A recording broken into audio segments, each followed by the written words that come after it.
Hey, hello, you guys. Welcome again back for yet another edition of Real Talk. My name is Shama. I am the program director here at Girls and Geese. I had my partner in crime, Tori O'Neill, here. I don't know where she went. Hopefully, she'll be joining us back again. We have some amazing guests on today. Our topic is body image, and that's a big one in jiu-jitsu. I think it's something that impacts pretty much all of us, male and female. We have with us today, we have Hillary Van Ornum on with us from Unicorn Jiu-Jitsu. We have Natty Boss coming at us with Body by Boss, and we have Darla Sedlik. I hope I said that right. I should know by now. Close. Sedlacek. Close. Sedlacek. Okay. Who is also an academy owner as well as a psychologist. So we are super excited to be talking about, again, body image. And so I'm going to go ahead and open it up. I know this is a very personal. We want to open it up on a personal level. And by asking you, what is your history with body image, and how has jiu-jitsu since starting jiu-jitsu, how has it impacted your body image? And whoever wants to go first, go ahead and grab it, in no order here. For me, like my whole life, I've been a big kid. When I was little, I rode horses competitively, and my mom was always like, oh, she'll lose that tummy fat, like when she, gets to a certain age, and I just never did. And in riding horses, like I rode English, and it was very how you looked, and it was supposed to be like long and skinny, and I was never fat. So I've been on a diet of some sort since I was probably 6, and been concerned about my size since I was 6. And then starting jiu-jitsu, I very first started in 2005, and I was always the only woman on the mats. There was a time where I did judo full time for a year, and I still remember this, like I was a green belt in judo and a black belt in judo who was getting ready to like try out for the Olympics. We were doing groundwork, and she said, please don't squish me. Cool, thanks. I think I've been thinking about, I have like a whole list of notes, but I think that jiu-jitsu some ways has made my body image worse, because there's always how much do you weigh? I've had coaches that said, get in groups similar size and similar belt. What the hell am I supposed to do? Like, go with the big blue belt dudes or with the 170-pound black belt dudes? But the one thing I will say positively is I've been thinking about this for a while. But I think that the black belt women are actually the best at not making it a thing. I haven't had any of those top girls like give me a hard time about being big. Some of them will be like, oh, I wouldn't try this on you because you're gonna smash it, but they've never been like, oh, you're gonna squish me. So, but I have one more little like bad thing. I think I was a brown belt, and there was, when they added the super heavyweight division, there was an article written about the addition of the weight classes, and there was a picture used of me in the open weight class against the light featherweight. And I was all like horrible looking face. Like I had a double chin because I was like trying to pass her guard. And they were like, look at the huge size discrepancy. And that like using a picture of me in a really bad like picture really stuck with me and bothered me. So That's so rude to do. They shouldn't have done that. Oh well. But what about you, Natty? Yeah, well, thank you for sharing that, Hillary, first and foremost. I know it can be really vulnerable to share that kind of stuff. Well, body image for me has been a struggle before jiu-jitsu, and actually finally feel like I've come into, well, now I'm on a new journey of body image, being pregnant. But before even getting pregnant, I finally felt like a sense of peace in my body in the past couple years, maybe a year or so. But beforehand, I grew up not really versed in nutrition or any type of health. Like my parents didn't really know a lot of that.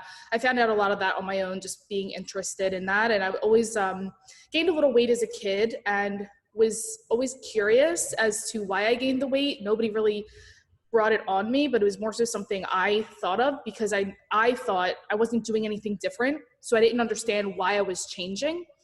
And what I realized through doing research, I was a very research-focused kid from a young age, was that it was my diet and my nutrition that was the contributor, because it was like, don't eat these foods. And I was like, oh, I ate these all the time. So it was kind of kickstarted it. And then like in high school is really where I would say my intention was really good to start off. I started cleaning up my diet and just like eating better and learning about this stuff. And then it slowly, which is really common, especially for, you know, female athletes, which I've always been an athlete. So I've always been like that athletic type person to some type of competitive sport. But it slowly started to turn into an eating disorder because you kind of get obsessed and then you realize your social pressures, all that kind of stuff. So it wasn't until high school where it really started to take a negative turn, where I didn't realize in retrospect, I was slowly taking out food groups from going, you know, vegetarian, which is very common for high school girls to go vegetarian in high school. And then I was an athlete, so I had like this other pressure to like perform and things like that. So this was like the height of my eating disorder, where I developed bulimia. And the thing is, the sports I did at that time weren't really weight focused. It wasn't really for anything other than like, I would say more social peer pressure, you know, just because of high school. We all know, I always joke all the time, like, you know, high school being, and I went to an all-girl school, so that was just another layer on top of it.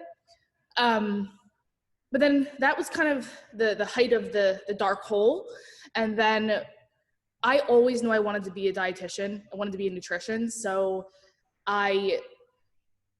integrity is a huge value of mine, and I couldn't be a hypocrite. Like I was like, I need to do whatever I can to heal whatever I'm going through, because I can't help people the way I want to when I'm doing this behind closed doors. So that required me to come out about my eating disorder, which was like the biggest, most shameful cloud I ever held over my head for so long, because, you know, people at that point still saw me as the health person and the person who does fitness. And I was like, this is like the worst thing I could ever come out with, of just like sharing this deep, dark secret. But once I did, I like lost like 10 pounds of weight off my shoulders, just speaking that truth. And that kind of kickstarted the healing journey from where I've been. So kind of to college, I came into a little bit of a better idea of my body, but then I did bodybuilding, which put a different layer of pressure because it was completely different.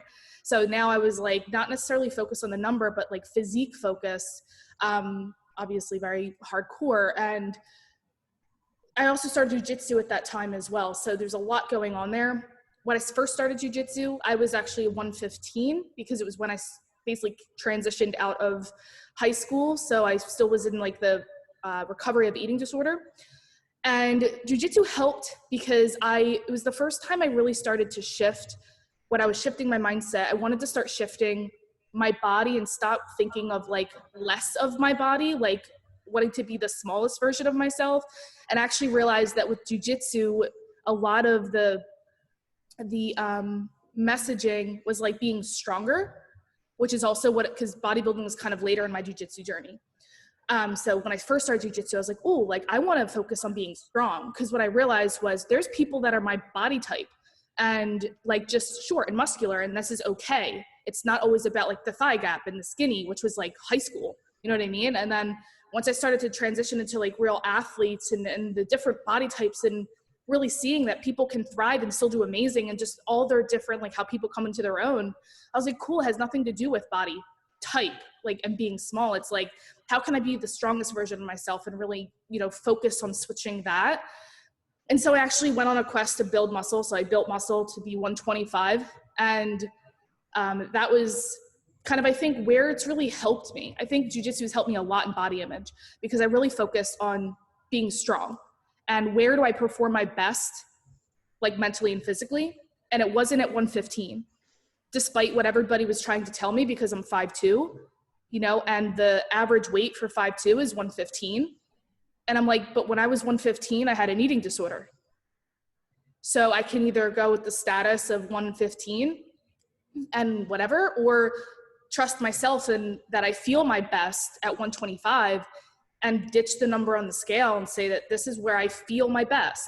and where I'm cognitively there and where I feel healthy. So this, I'm going to give myself permission to kind of be in this space and to compete from that space. And so jiu-jitsu has helped me in that way. I'd say more in a positive way. The only time it's really negatively affected is like if I was cutting weight. But then once which was very recent, I'd say purple belt is really when I started to be like, I don't have to cut weight. I don't have to do that thing. In the beginning, it was very much like I associated weight cutting with being an athlete. Like you have to cut weight if you're an elite athlete, because that's what all of them were doing. But it's like, you know what? You don't necessarily have to cut weight if you don't perform when you actually cut weight. If you end up gassing out and you suck on the mat because you cut too much weight, what was the point, right? So that was something that really helped shift my mind and realize that, like, as long as I feel good in my body, that's where I'm going to live. So jiu-jitsu kind of helped in a positive way. It had its ups and downs. The scale is really like the hardest part, I think, when it comes to females in jiu-jitsu, for sure. Oh yeah, for sure. I agree there for sure. What about you, Darla? Is there anything you'd like to add on to that? Anything you'd like to share? Well, I don't think jiu-jitsu has changed my body image at all, really. I think, certainly I've been an athlete for my entire life. From the time I was 7 until 16, I was a competitive skater. I played soccer after that. I, took up martial arts in college, and then I've been training martial arts forever. And then in the last 7 years, I've been very focused on jiu-jitsu. But I think because I've always been an athlete, I know that, like, probably earlier on when I was in high school and I was kind of like figuring out, and I think, body image it's one small part of our larger self-concept, so like, who am I self-concept, and that, surely develops over time, and who am I in high school is very different than who I am at 30, at 40, at various ages, right? And so I think that our body image as a subset of self-concept changes over time too. So certainly, when I was in high school, I'm sure that, as I was learning about nutrition and how to be a good athlete, I probably struggled with some food choices. But I think over time, for me, and also the way that when I work with clients who are struggling with eating issues or body image or self-esteem or self-concept, any of those things, it's how do you get to neutral? Like, even when we use the term body image, how many people immediately think, it's like a bad thing, where really it's neutral. Body image can be positive, it can be negative, it can be a whole spectrum of things. And I think, maybe in sort of a Buddhist sort of a way, I think of it as the ideal is just neutral. My body is just a body. And I'm not attached to necessarily what it looks like. I might be more attached to how it functions, because of course I want to kick ass in jiu-jitsu, but but for me, jiu-jitsu it's such a joy that I don't think I even think about body image when I'm doing jiu-jitsu, because I'm in that flow state. Sometimes not in a flow state, but I'm just so happy to be doing it that I kind of lose track of my body, other than, the things we experience in jiu-jitsu, which is getting smooshed and, being uncomfortable when our ankles are getting ripped off and stuff like that. So, I think that it's a paradox, because as much as jiu-jitsu is so much about the body, it's also a place where we can come away from the body. And I would say for me, that's the biggest thing for me, is like, when I do jiu-jitsu, everything just kind of goes away, other than I'm in the moment and I'm doing my moving meditation and all is right with the world. So that's my experience. That's actually really cool. I think you might just be the ideal state of mind to be into, because I'm listening to you say that, I'm just like, really? That sounds so nice. Yeah, because I think I like how you mentioned that. I think we do tend to focus too much on, when we say body image, is it negative or positive? And you're seeing now there has been a more a bigger movement talking about being body neutral, not trying to put it in these extremes of either side. So yeah, I'm really glad that you mentioned that. So since we're talking about body image, and a lot of that does come to the mental health of the individual, how do you think there's a correlation between mental health and your or any else your individual jiu-jitsu journey? Open to anyone to grab that. Can you repeat the question? Yeah, no problem. I was saying, do you think that there's a correlation between mental health and your jiu-jitsu journey?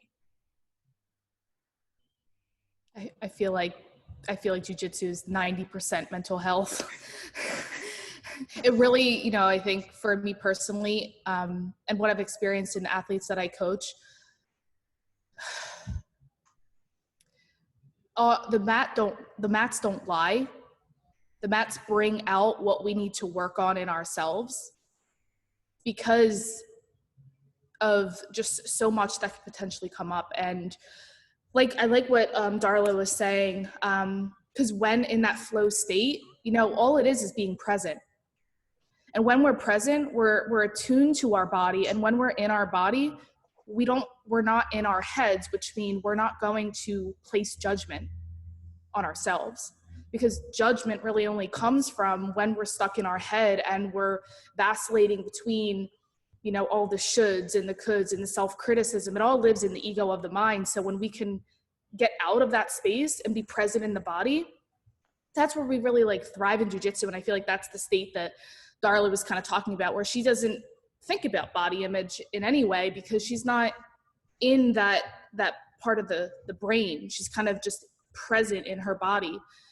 And I think that until people know how to, for me personally, until people know how to really tune into their body, mental health is always going to be something that's really, really prevalent in jiu-jitsu, because that's half of what I'm constantly working with my students on, is learning how to kind of get out of that headspace, be present in the body to optimize their performance, because it's the stuff up here that gets triggered when we're in jiu-jitsu.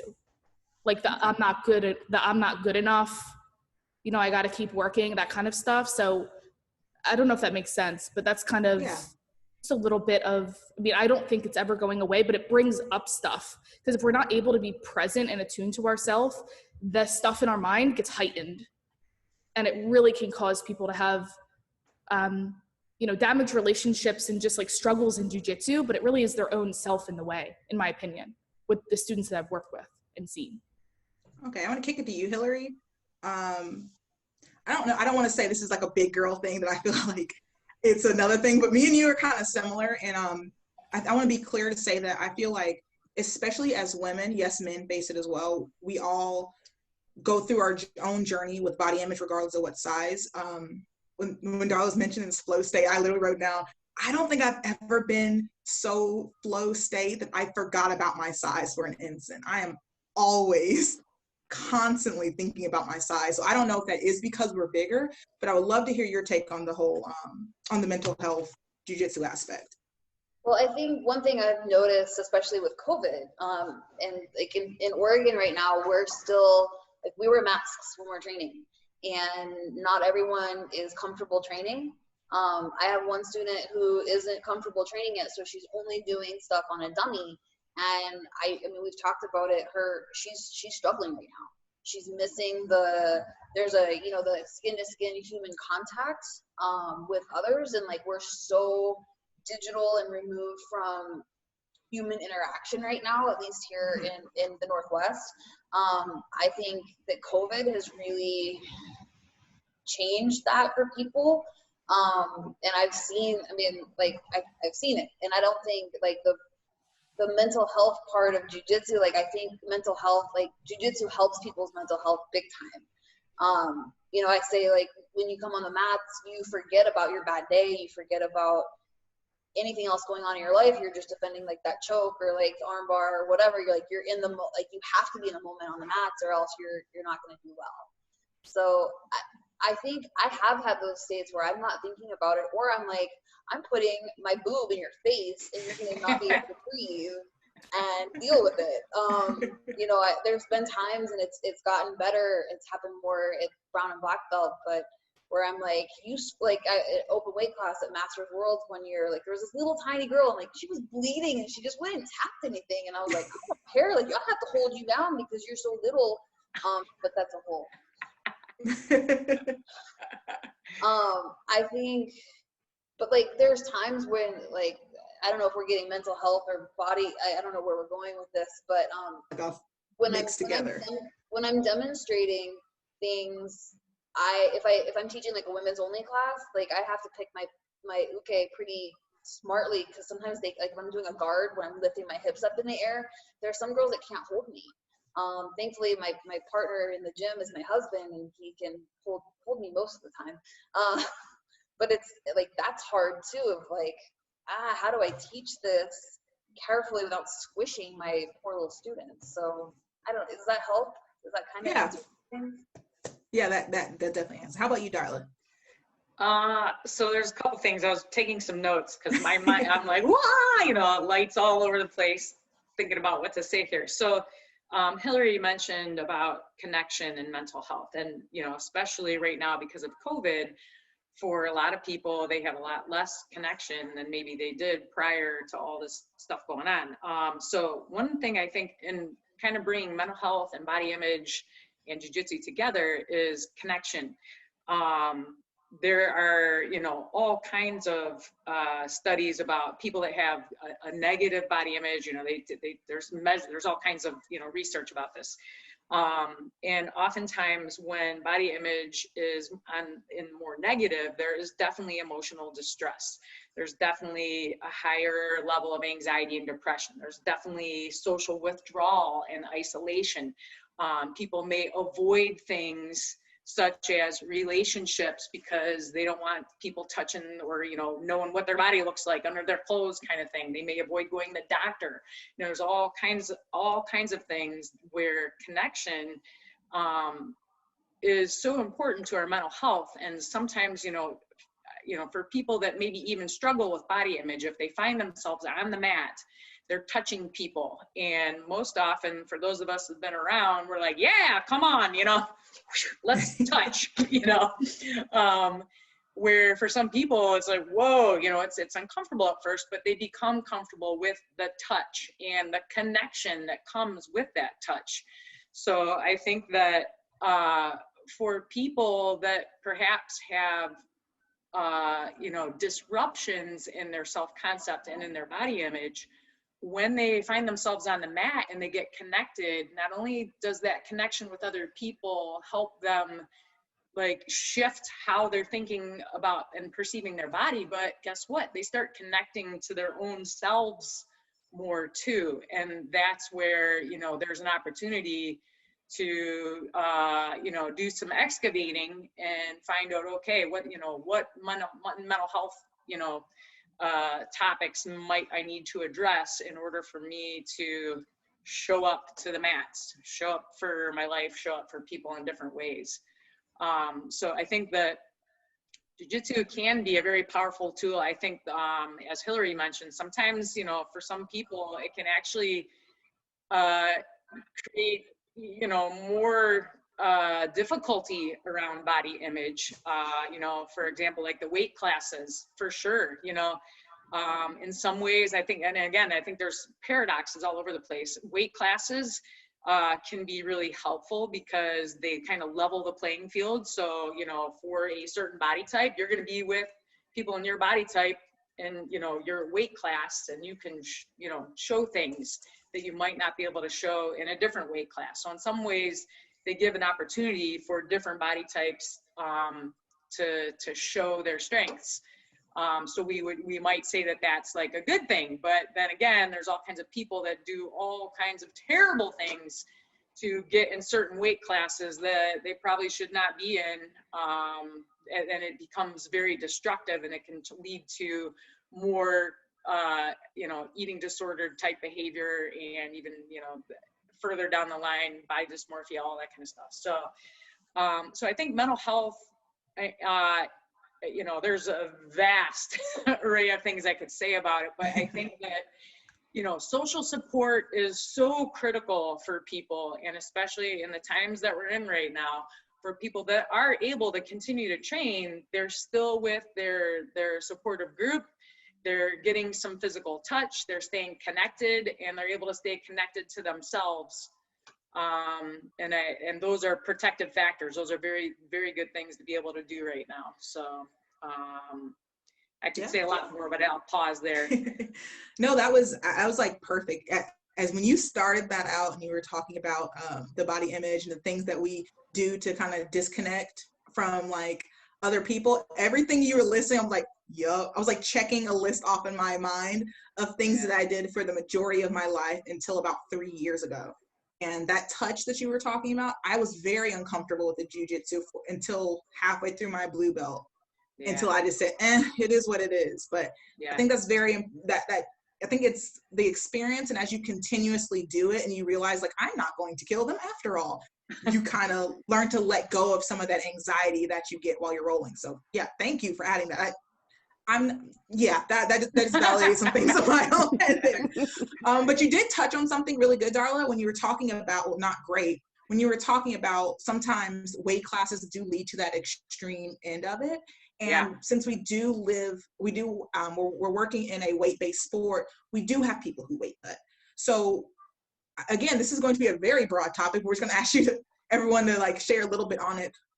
What is your take on weight cuts, and what kind of advice would you give someone who is trying to look into giving one, whether they have a history of poor body image or eating disorders or not? Like, what would you tell someone who's like, I'm gonna cut weight? I would say pause and pause and pause again, and let's think this through. You know, it would depend on the person's goals. It would depend on the type of competition. It would depend where they are in their training journey. Are they brand new? Is it their first tournament? Are they a black belt looking at, you know, a title belt? There's so many variables to consider.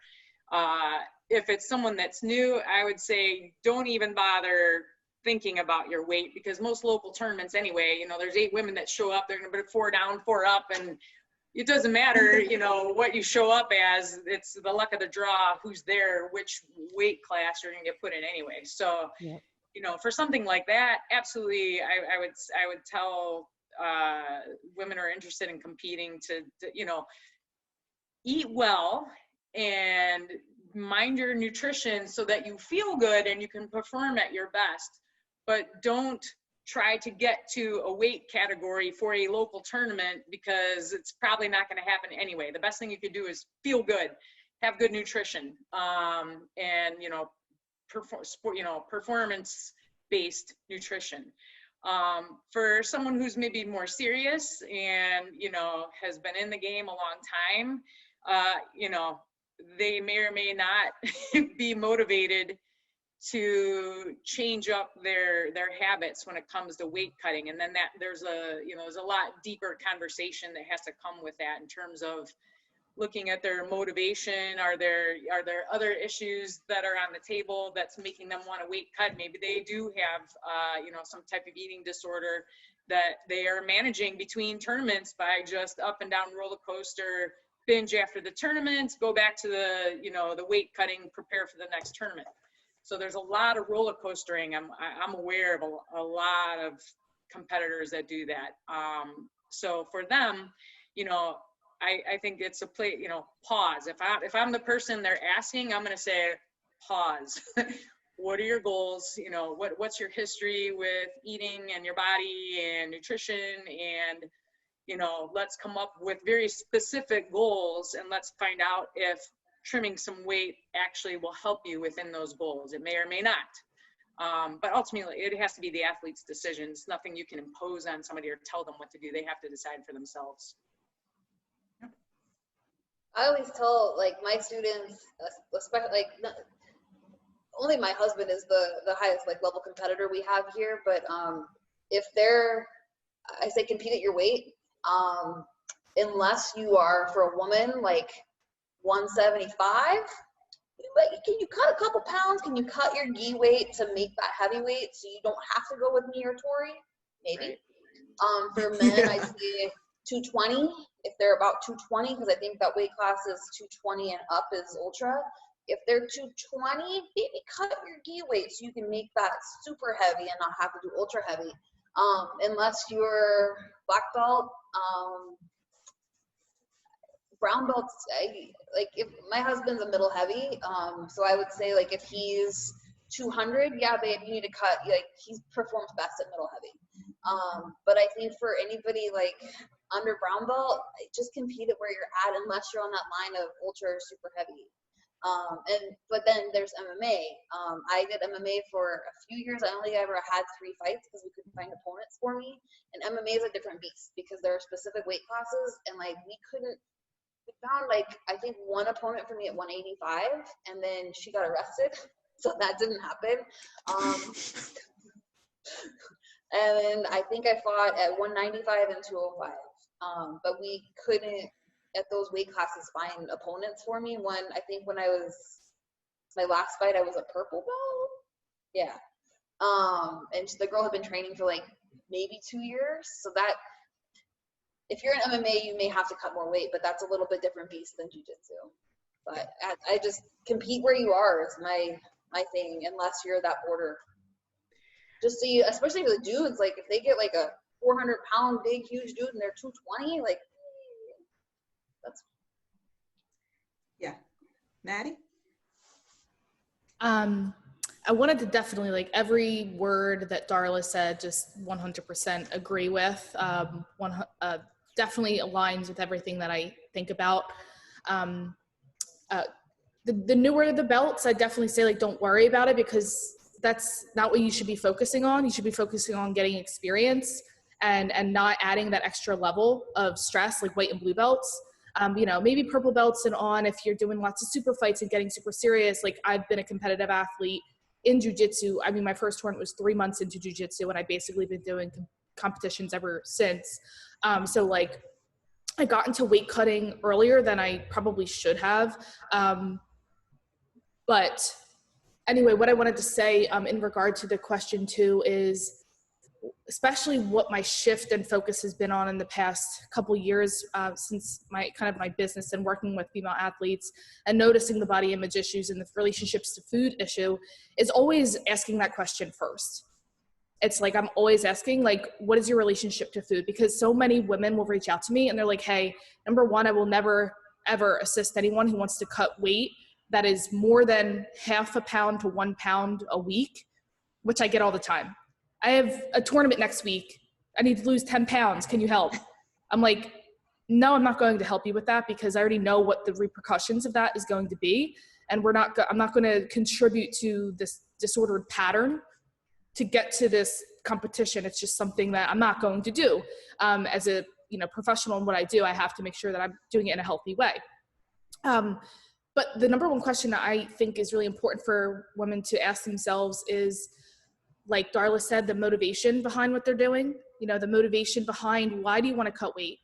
I always ask that, and it's like, is your motivation sourced because you whatever the motivation is, it's getting clear on that motivation of why they want to cut weight. And if I can feel that I find some type of triggering disordered either thought process in why they want to cut weight, then I'll start digging into that rabbit hole a little bit more than just like automatically going to the weight, because it's just like what everybody said. It's like, you don't have to worry about that up front. It's really about our actions are always followed by the behaviors and thoughts and beliefs that we have. So it's really important to really address all of that. So, I really don't have much else to add, because I think, Darla really said a lot of great things that I like, just where you're at in your journey. If you're a competitive athlete, and this is what I work with a lot, like very competitive, a lot of the patterns will start to come out very more so. Like when they are constantly trying to compete, which I was too, but like when they're constantly trying to compete, and it's almost like, is your competition a compensation for your damaged relationship to food, which I've gotten lots of. And so I'd actually, work with women to be like, maybe you should not be competing, or maybe we should start reevaluating like your weight class, because just because you've always been doing it doesn't mean it's where you thrive. And it doesn't mean if your mental health is sacrificed, then it's not optimal for you. Mm-hmm. Because an optimal performance includes physical and mental. So if your physical performance, if you're physically lower and you're fit, but you're mentally a mess, then it's not worth it. It's something that we have to address, because for you to actually be able to be a good performer, both of those need to be balanced. And sometimes that means that you have to stop forcing yourself to cut into this lower weight class when you know that in the heavier weight class, you actually feel better, you can eat more. Like Darla said, like if you're not able to eat, then you're not going to perform, right? And so like those are the kind of the conversations that are really important. It's definitely not as cut and dry, in my opinion, as like yes or no, you know, about weight cutting. It's like there's so much more about the motivation behind it. Yeah, absolutely. I'm glad that, I would say I'm glad that you all mentioned that it's not a you should cut weight or you shouldn't cut weight. I think a lot of times what's happening, and I'm glad you mentioned the MMA aspect, Hillary, because I think a lot of people get into jiu-jitsu from finding out about it through MMA or through something else, and they come in with this mindset of like, I have to be a light heavyweight. I am a light heavyweight. And you're looking at them and like, honey, you are not a light heavyweight. You need to go up there with the big boys and live your best life. And something else with MMA that I think has screwed people up is like they see like, oh, that girl weighs 135. Well, no, they weigh 135 for about an hour. Right.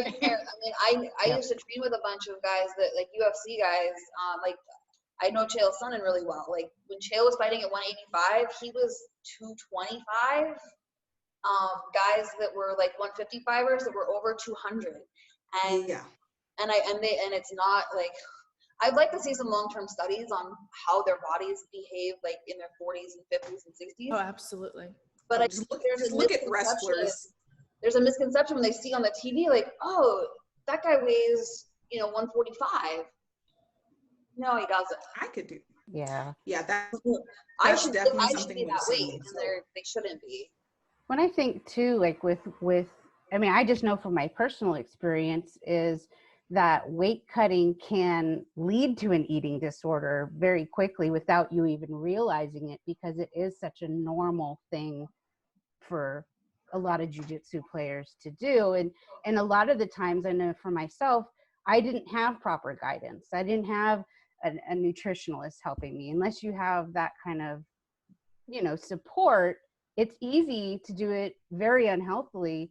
And again, gas yourself out. And I've made the mistake of cutting weight for local tournaments, and I show up and there's 100-pound difference between me and the other competitor.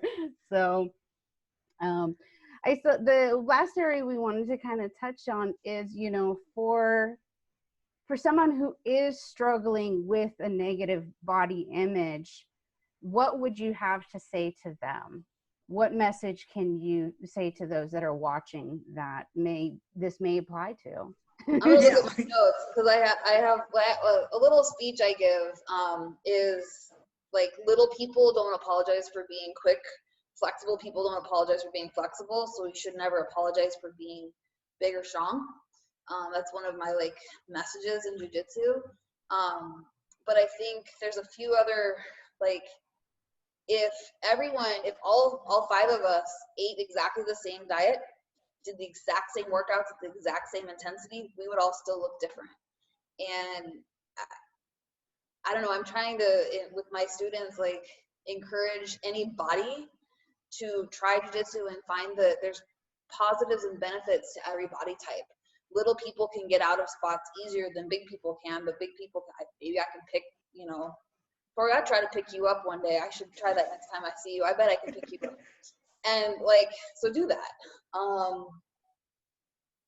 But a side note on that, I think we need to stop shaming people for their size, because you don't know what their health is. You don't know what their background is. Maybe they're recovering, having an eating disorder, or maybe they have some disease that we don't know about.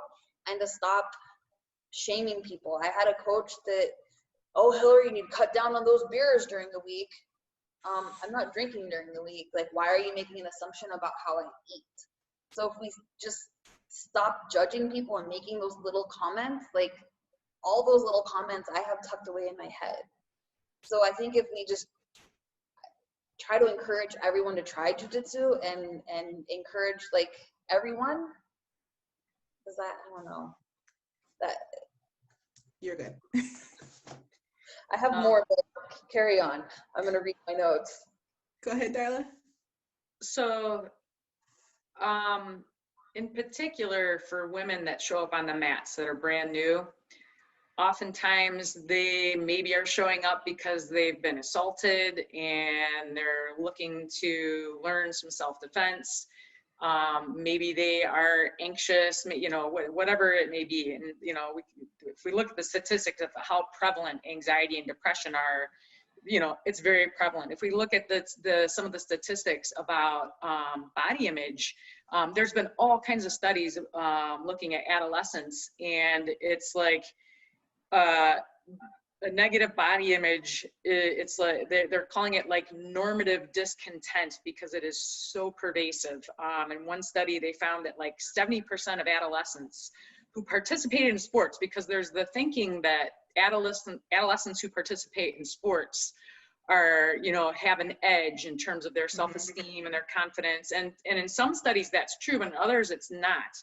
75% of adolescents are not satisfied with their body. And this was like a huge, like a very, very large N in the study, and all, sports participation included. And 20% of this population that was studied were very dissatisfied. So I think that during adolescence, and especially for girls right around the age of 12, is when there are huge shifts in their ideas about their competence and their confidence. And social media, we could talk a whole hour about that, but that also plays a role in, obviously, body image, and especially for adolescents. So I think it depends on the age. I think especially when girls and adolescents show up to the mats, we have an opportunity to hold some awesome positive space for them, and hope that, their connections to us and their connections perhaps to jiu-jitsu as a sports participation will protect them from the rigors of adolescence that according to the research create this sharp decline in their self-esteem and their confidence and all these things. And guess what? Those declines are right around the same time when there's an incline in assault and all the other things that, we think of jiu-jitsu as a way to help girls, adolescents, and women protect themselves. So jiu-jitsu as a protective factor as a sport, but also jiu-jitsu as a method of literal self-protection, to me, it's ripe with opportunity to serve the women that show up to the mats and help them either repair their body image or hopefully keep it in a positive trajectory if they haven't already hit that place where now it's ruptured because of all these various things that happen around us. It could be family issues, it could be, to Hillary's point about coaches. Girls that participate in sports, they may have a good experience, they may have a bad experience. It depends on the coach. If you have a coach that's posting the weights, everybody has to weigh in before practice and they post them, you're 20 pounds up, giddy up, 20 laps for you after practice. It's like there's so many factors in terms of the leadership. So I think that for those of us that are in leadership positions, and again, Shama, thank you, because Girls and Gis as a place where we can reinforce good leaders and good role models for the girls is so crucial in my opinion. And for those of us that are teaching or coaching young girls and boys, but the youngsters, we can have such a profound impact on their trajectory of how they view their bodies and how they answer the question, who am I? And they can have awesome answers to that if we use our crucible of jiu-jitsu as a tool to help them see their awesomeness. So that's what I have to say about that. Oh, that was excellent. Oh. And can you repeat the question one more time, just as you stated it? Yeah.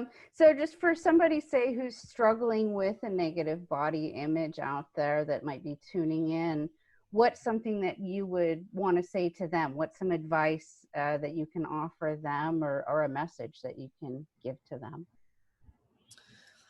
Yeah, so for me, when it comes to body image, I think the number one way to really repair and restore that relationship to your body is developing a deeper connection to your body and developing a deeper connection to ourselves. And in a lot of ways, jiu-jitsu does that. But in a lot of ways, as both points were kind of mentioned, it can also cause, past traumas and stuff to resurface that can further create a negative relationship with your body.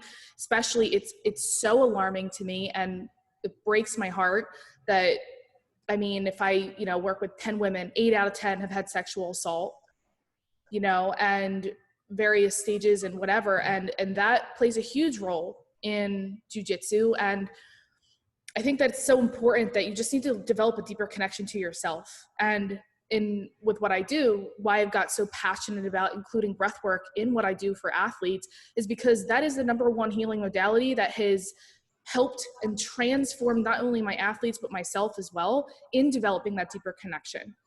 Because again, the body image dysmorphia and all these different things, they come from so many different things. They come from our coaches, that probably had good intentions, but again, they still fed us subliminal messages.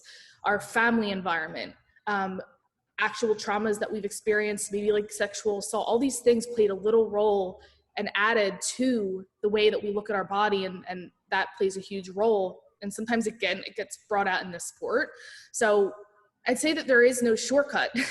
Like, the best advice from me is, like, if you feel that your relationship to your body and your image and the way that you yourself, your self-esteem towards your body is damaged to any degree, your solution lies in developing a deeper connection to yourself, addressing those things, addressing things that maybe you've been suppressing, whether that's getting like professional help and like addressing, traumas or addressing the fact that you have an eating disorder. Like, come bring that to the light so that you can, move past it instead of keep suppressing it. Because as long as it's still in your body, the pattern will still always be there. The only way to really transform from it is to really make peace with it and come into acceptance with it and get support in doing that. And that is when you will be free, in my opinion, from the body image. And I honestly say that just from personal experience. I've tried a million things. I've tried all the types of things to develop a healthy relationship with my body. And it really wasn't until I started going inward that I was able to come out. We always try to find all the external solutions, and they can play roles, but they're never getting to the root. And so for me, it's, it's doing the inner work that really is what's going to help the most with body image. Nice.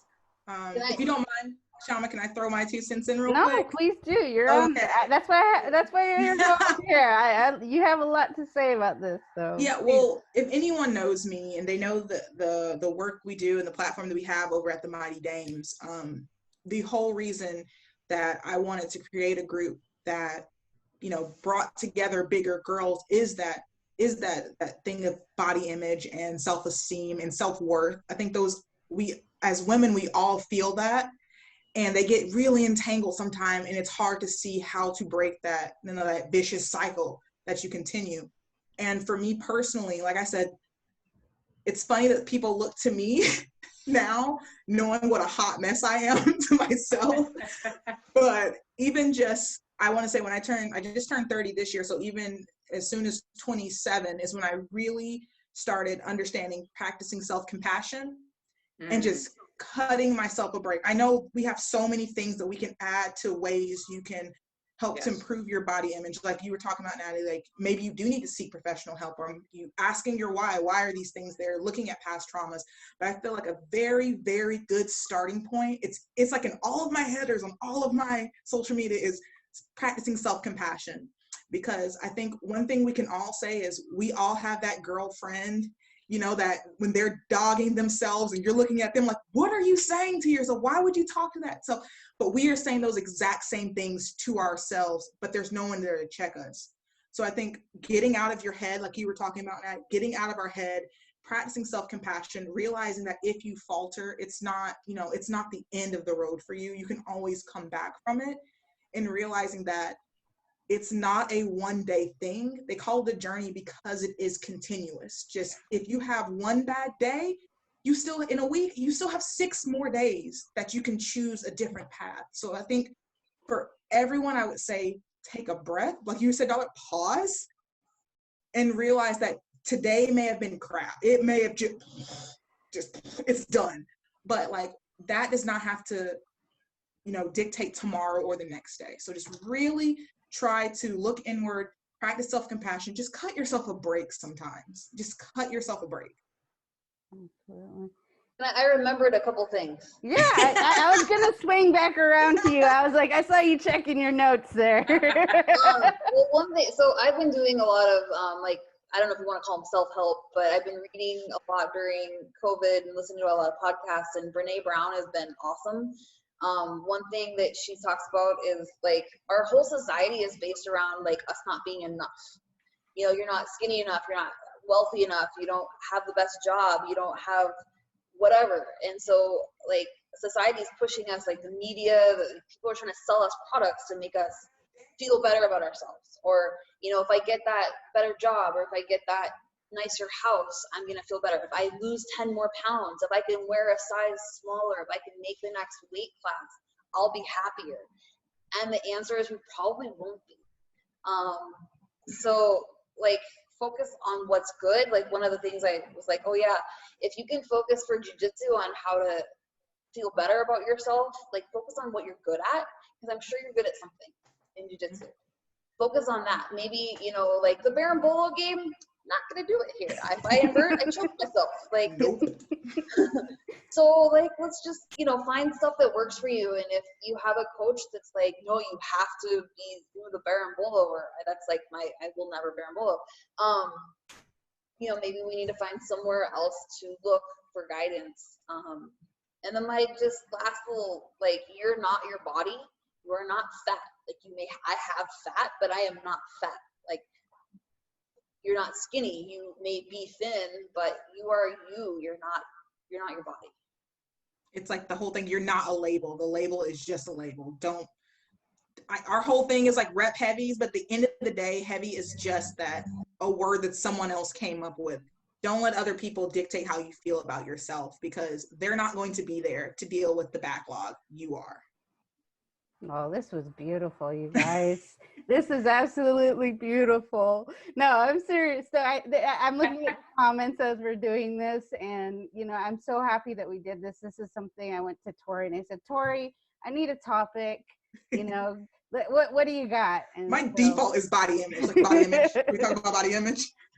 No, but seriously, I think it's something that all of us struggle with or have struggled with, or know somebody who has, and it's important to let them know that, you know what, you're not alone in this.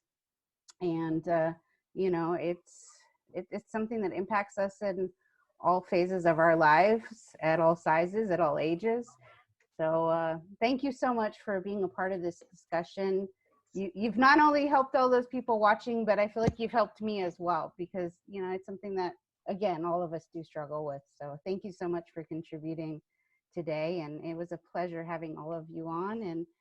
And thank you, everybody watching at home or on your phones or out and about. You know, like our whole message here at Girls and Gis is you are never alone. And although you may feel like you're alone, sometimes you never are. There's always a community out there. And so if you are struggling right now, do reach out, do get help. This is not a journey that you have to do solo. So thank you again, everybody, for being on today. And I look forward to doing this again. Absolutely. Thanks, ladies. Thank you.